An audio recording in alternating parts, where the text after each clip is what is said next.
Só dar antes uma informação que eu ia dar na abertura do programa, mas acabei esquecendo, só repudiar, né, o absurdo que aconteceu lá em Pernambuco, né, com os jogadores do Fortaleza, né, torcidas organizadas do esporte, que explodiram uma bomba, vários jogadores do Fortaleza machucados. Uma informação de agora, o Marcelo Paes, que é CEO do Fortaleza, ex-presidente, agora é CEO da SAF do Fortaleza, acabou de informar que o clube só pretende voltar a jogar depois que todos os atletas feridos estiverem recuperados e que os criminosos responsáveis pelo atentado forem identificados. Tem até uma imagem filmando os torcedores falando: cadê a bomba, cadê a bomba? Então, enfim, que seja cumprido, e bem rápido, né, Mauro? Que seja cumprido no CPF também, né, cara? Porque isso são bandidos, né?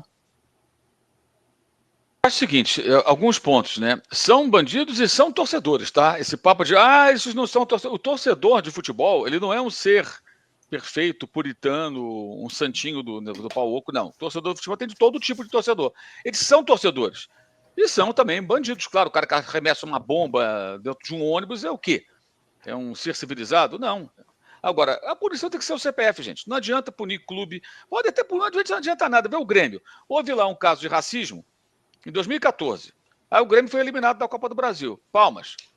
Você acha que acabou o racismo no Rio Grande do Sul, no Brasil? Que não tem mais racista lá por conta disso?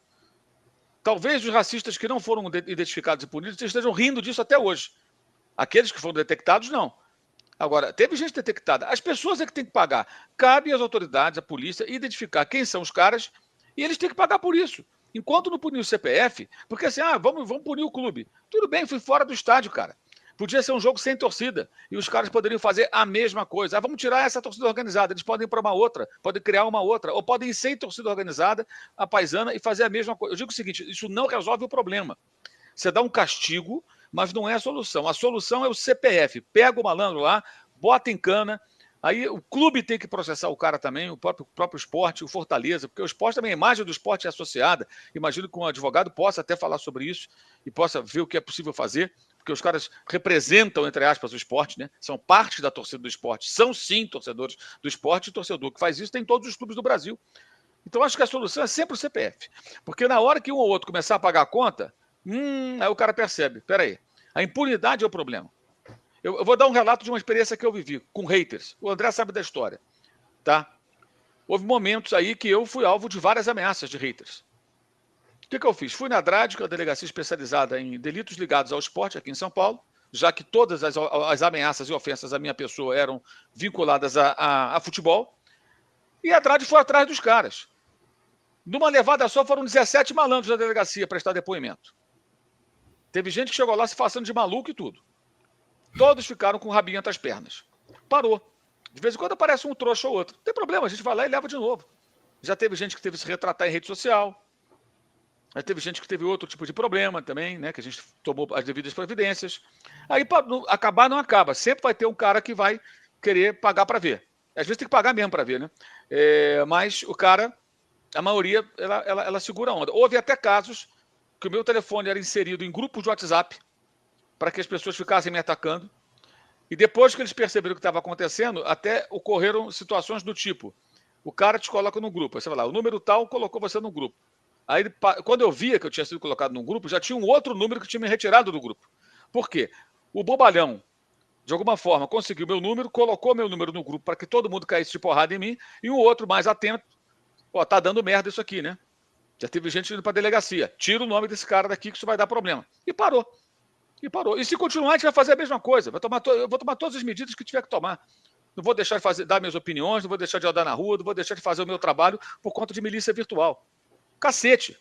Não vou baixar a cabeça para eles. Eu lamento que muitos colegas até mudem opinião para não desagradar a milícia virtual. Tem muita gente que faz isso. Você conversa com um cara fora do ar, na redação, em outro lugar, o cara fala uma coisa, chega no ar e fala outra. Por quê? Porque o cara tem medo de ameaça e tudo. Então, assim, a punição tem que ser ao CPF. Do que adiantaria se eu fosse protestar contra o clube? Como é que eu penso também o seguinte, gente: o que o presidente do Esporte Clube do Recife pode fazer para conter esses caras? Se você fosse o presidente, faria o quê? Não tem o que fazer. Eles é que tem que pagar, tem que achar os caras. Quem são? Identifica, prende, processa, bota em cana. E aí o Brasil inteiro vai saber, tem tantos caras aqui que cometeram um delito e estão presos. Agora, enquanto isso não acontecer, sempre vai se repetir, infelizmente, esse tipo de absurdo. Já tivemos ataques ao ônibus do Bahia, mas aí foi a própria torcida do Bahia, né? com os jogadores dentro. Agora a torcida atacando o ônibus rival, os jogadores feridos. É um absurdo isso. Mas não adianta nada se os caras ficarem presos. Eu acho que não adianta nada. A punição tem que ser ao cidadão antes de qualquer coisa. Agora, se o clube comprovadamente for conivente, omisso ou apoiar esse tipo de ação, aí o clube tem que pagar também por isso. Se ficar comprovado que o clube poderia fazer algo e que não fez, né, ou patrocinou o grupo ou coisa parecida, mas tem como comprovar. Eu acho que aí o clube também tem que pagar. Fora isso, sinceramente, eu sempre digo isso. Se eu fosse o presidente do esporte, como é que eu posso conter esses caras?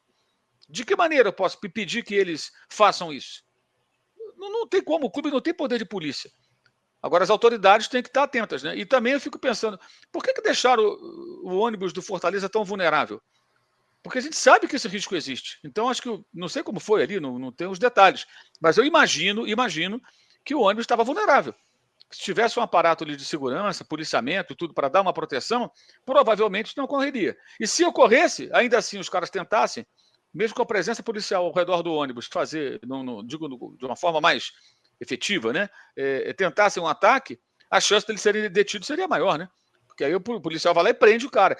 Talvez não vai perder todos, foram 20 ou 30, você não consegue pegar todo mundo. Mas, cara, se pegar 2 ou 3 já tá bom. Esses 2 ou 3 aqui vão pagar pelos 30, porque você não consegue pegar todo mundo. Houve um caso aqui em São Paulo, aí tem outra questão, de uma briga de torcida, São Paulinos e corintianos. Morreu um rapaz, espancado até a morte. Não era nem dia de jogo, tá? E aqui tem torcida única, que é uma bobagem. Não era nem dia de jogo entre os dois. Era dia de jogo de um dos dois times. Acho que era dia de jogo do Corinthians, e aí esses São Paulinos fizeram uma emboscada e um São Paulino morreu. Quando a polícia chegou, teve até uma polêmica aqui envolvendo o governador de São Paulo, né? A questão das câmeras colocadas no fardamento dos policiais.